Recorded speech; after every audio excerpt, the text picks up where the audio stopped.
Politique. La France et le Mexique ont signé plus de 40 accords de coopération lors de la visite de François Hollande pour augmenter leurs échanges internationaux. Ils portent sur les transports terrestres, l'énergie, l'aéronautique, la culture et l'éducation. Enrique Peña Nieto a célébré la perte de Luis Donaldo Colosio, un politicien qui a été assassiné le 23 mars en 1994 lors d'une campagne présidentielle à cause de ses idées contre la controverse dans le gouvernement. Il souhaite de transformer le Mexique et de croire en un pays en paix et en toute tranquillité avec ses idées et ses idéaux. Criminel.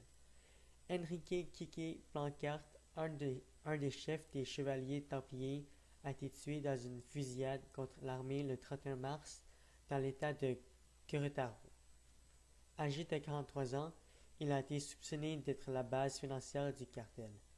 C'est une bonne nouvelle pour le gouvernement mexicain. Les États-Unis ont accusé Thomas Yarrington Ruvalcaba, l'ex-gouverneur de l'État de Tamaulipas, d'accepter de nombreux pots de vin provenant du cartel du Golfe et de l'organisation criminelle des États. Les États-Unis demandent aussi son extradition. Social.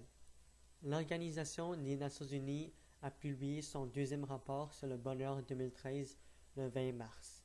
Le Mexique a été effectivement classé la 16e nation la plus heureuse comparée aux États-Unis qui sont classés le 17e. Bien que la situation économique et la politique du pays et la corruption peuvent dire le contraire, la population semble quand même heureuse. Économie.